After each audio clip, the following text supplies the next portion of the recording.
Kuna kitu kinabadilika katika siasa za Kenya ambacho viongozi wengi bado hawajakiona, wakati wengine tayari wanaangalia uchaguzi wa mwaka 2027. Mitandaoni na kwenye mikutano ya kisiasa kuna video zinazohusu mjadala mkubwa kila siku. Lakini video hizi zinaonyesha nini hasa kuhusu hisia za wananchi? Leo tutapitia video 6 ambazo zimezungumziwa sana nchini Kenya, kuanzia kauli ya Rais William Ruto akiwa Kitui hadi ujumbe mkali uliotolewa kwa wanaotajwa kupanga vurugu kwenye mikutano. Hakikisha unatazama hadi mwisho, maana kila video inaongeza kipande muhimu kwenye simulizi hii. Karibu sana hapa Mizuka Media. Katika video hii, Rais William Ruto alipokuwa kwenye ziara yake huko Kitui, alitoa kauli ambayo imeendelea kusambazwa sana mitandaoni. Katika hotuba yake, rais alisema kuwa hawezi kumlazimisha mtu kufanya kazi pamoja na yeye hata kama angependa hali iwe hivyo. Kauli hiyo imepokelewa kwa namna tofauti. Wapo walioiona kama ishara ya kukubali kwamba si kila mwanasiasa anaweza kushawishika kujiunga na serikali, lakini wengine wameitafsiri kama ujumbe wa kisiasa kuelekea kipindi hiki ambacho mijadala kuelekea mwaka 2027 imeanza kushika kasi. Hebu kwanza tuangalie video yenyewe. Of course, huwezi kulazimisha mtu. Kuna wengine wameamua ya kwamba hawataki tufanye kazi pamoja, na hiyo ni uamuzi wao. Lakini mapenzi yangu na mapenzi ya Mungu nikiona ni tufanye kazi kwa pamoja, na tutaendelea kufanya hivyo. Na ndio mimi nawahakikishia watu wa Ukambani, watu wa Kitui, ya kwamba hii serikali ni serikali yenu na nitawafanyia kazi, na hii serikali mtapata nafasi yenu, na mtapata nafasi hiyo sasa na katika siku zijazo. Baada ya kauli hiyo kusambaa, video nyingine tofauti kabisa ikaanza kuzungumziwa. Safari hii haikuwa kuhusu siasa, bali tukio lililotokea kwenye mkutano wa rais. Katika video hiyo, Rais William Ruto alionekana kumuita mwanamke mwenye ulemavu wa macho ambaye alikuwa ameimba kwenye hafla hiyo. Baada ya mazungumzo mafupi, rais alimpa msaada, jambo ambalo liliwavutia baadhi ya wananchi. Mitandaoni wengine waliisifu hatua hiyo wakisema ni ishara ya kujali wananchi, lakini pia kulikuwa na waliouliza ikiwa viongozi wanapaswa kufanya zaidi ya matukio ya aina hiyo kwa kuboresha maisha ya wananchi kwa sera za muda mrefu. Hebu tuone video hiyo. Kuna mama nimemuona pale, mama nafikiri ni kipofu, lakini nilikuwa naona akiimba.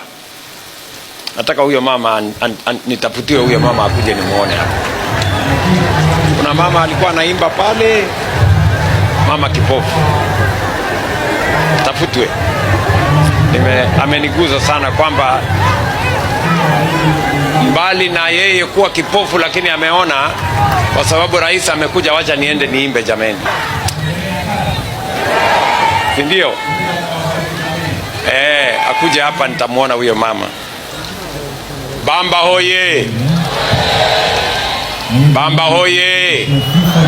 Lakini wakati video hizo zikisambaa, hali ya kisiasa iliendelea kuwa ya tahadhari katika maeneo mbalimbali nchini. Waziri wa usalama wa ndani Kipchumba Murkomen naye alitoa ujumbe mkali kuhusu hali ya usalama. Murkomen aliwataka viongozi wa upinzani kuepuka matamshi ambayo yanaweza kuchochea vurugu, hasa kuelekea shughuli zilizokuwa zimepangwa kufanyika Olkalau. Kauli hiyo ilikuja wakati vyombo vya usalama vikielezwa kuwa vimeongeza tahadhari. Wapo waliounga mkono msimamo huo wakisema usalama ni jambo la msingi, lakini wengine wakasema viongozi wote wanapaswa kuhakikisha haki ya wananchi kukusanyika kwa amani inalindwa. Hebu tusikilize alichosema. Tunapoenda uchaguzi ujao, tutakuwa waadilifu sana kuhakikisha ya kwamba wananchi wanalindwa. Nimesikitishwa sana kwamba kuna viongozi ambao sasa bado wanaeneza chuki. Tumeona huko Olkalau kulikuwa na viongozi wa opposition na wa opposition wenyewe pia, yaani wako wote wanasema wako united opposition, lakini mmoja wa opposition anaambia mwingine wa opposition usikanyake Olkalau, hapa Mlima Kenya ni ya chama fulani. Mimi nataka kusema ya kwamba hakuna sehemu ya Kenya imetengwa kwa chama fulani ama siasa fulani. Mwanasiasa yeyote ako na haki kutembea Kenya nzima. Wakristo wako na haki kutembea Kenya nzima. Wakenya wote wako na haki kusimama na kutembea Kenya nzima. Tutahakikisha Olkalau by elections tarehe 16 itaenda vizuri, na tutahakikisha Kenya mwaka kesho itakuwa na uchaguzi wa amani na utulivu, kwa sababu Wakenya wako na haki kupitia sheria na kupitia uongozi wetu katika Wizara ya Usalama. Tuhakikishe kwamba usalama utakuwa sawa. Lakini video iliyofuata ndio iliyozua mjadala mkubwa zaidi. Mbunge Charles Gimose alisikika akitoa kauli wakati wa mkutano wa chama cha UDA. Katika video hiyo alitoa kauli iliyotafsiriwa na wengi kuwa ya kutatanisha kuhusu uchaguzi ujao. Kauli hiyo ilisambazwa kwa kasi kwenye TikTok, Facebook na X, huku wananchi wakitoa maoni tofauti. Baadhi walihoji maana halisi ya kauli hiyo, huku wengine wakisisitiza umuhimu wa uchaguzi huru na wa haki. Hebu tuangalie video hiyo. Nataka nyinyi kama delegates wa UDA, wakati utakuwa kwa polling station, jaribu mfanye ukarabati ile ya hali ya juu. Ukarabati ya hali ya juu. Mwivizi kura Ruto. Niweza mkuiba mwivaza sikura na Muhammad sawa sawa. Ama namna gani? Hatuwezi kubali watu wengine watufanyie madharau na tuwache utume wetu. In fact, if you are not careful, we will do years. I want to tell you this. A Somali man will become the president of this Republic of Kenya before a new year. Na wakati viongozi wakitoa kauli zao, wananchi nao hawakubaki nyuma. Mwananchi mmoja kupitia TikTok alitoa ujumbe uliolenga watu wanaotuhumiwa kulipwa ili kuanzisha vurugu kwenye mikutano ya kisiasa. Katika ujumbe wake alisema kama kweli mtu amekubali kufanya kazi hiyo, basi hakikisha amelipwa vizuri, kwa sababu safari hii anaweza kukumbana na matokeo mabaya. Video hiyo imezua maoni mengi, wengine waliiona kama onyo dhidi ya vurugu, wengine wakasema viongozi na wananchi wote wanapaswa kuhakikisha tofauti za kisiasa hazigeuki kuwa ghasia. Hebu tusikilize. Kama wewe ni goon, my friend, make sure going forward, before uende upeleke rabsha kwa mikutano ya siasa, mwenye amekutuma amekulipa vizuri. Kwa sababu the first place utavisit ukishatoka kwa hiyo ghasia yako ni hospitali. Uende ufanyiwe stitches, ushonwe kama nguo, kwa sababu wa Kenya sasa wameamua they have had enough of hii ujinga inaitwa goons. Wameamua kudeal na nyinyi head on. Mmeona vile watu wamefanyiwa Kisumu? Wale goons walitumwa Kisumu, mmeona vile wamefanyiwa? Pikipiki zimechomwa za goons na wao wenyewe wakakula massage, full body massage for free. Wakenya wameamua they are now going to deal with you properly. Hiyo upuzi ya goons inaenda kuisha. Na video nyingine ni video ambayo wengi wameiita ujumbe wa kizazi kipya. Katika bunge la mwananchi Mombasa, mmoja wa wachangiaji alisema kuwa enzi za kumpigia mtu kura kwa sababu mnatoka eneo moja zimepitwa na wakati. Alisisitiza kuwa wananchi wanapaswa kuchagua viongozi kwa misingi ya uwezo, sera na utendaji badala ya ukabila. Kauli hiyo imewavutia wengi, hasa vijana ambao wamekuwa wakisisitiza siasa zinazozingatia uwajibikaji. Hebu tuangalie video hiyo.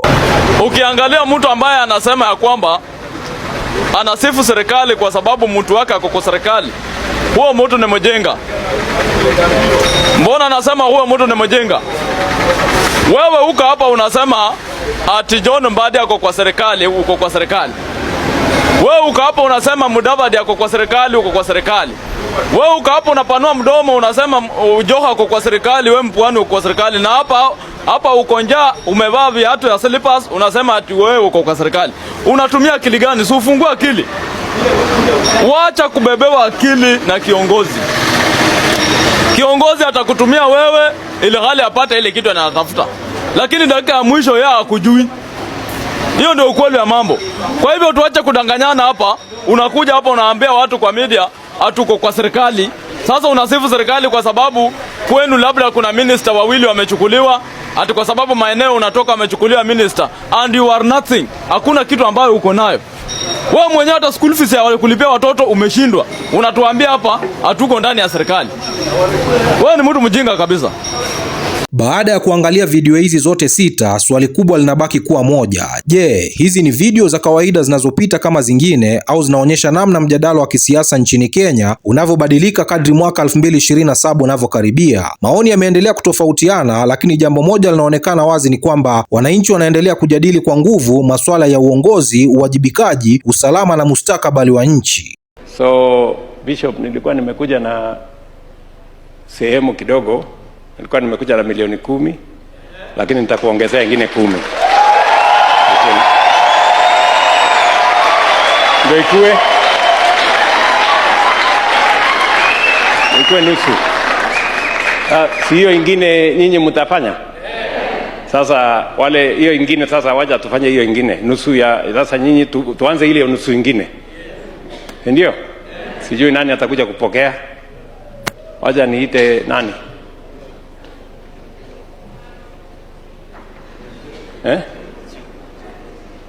Tafanya namna gani? Okay, very good. Askofu, how are you sir? Very good. Sasa yako ni saidia microphone.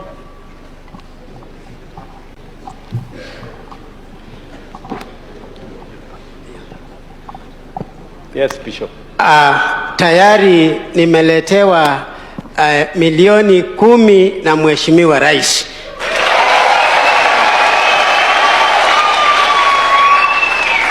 Na nasi kwa kanisa katika account tumeweka milioni 5,450. Very good.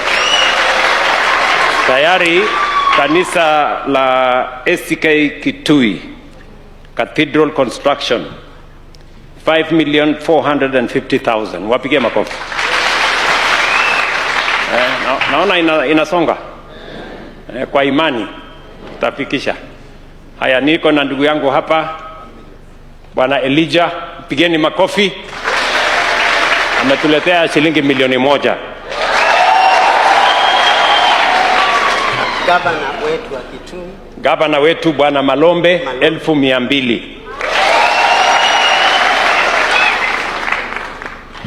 Ndugu yangu Mheshimiwa Mwengi Mutuse, mbunge wa kutoka hapa jirani yenu kule Kitui West, Kibwezi West, 1,200.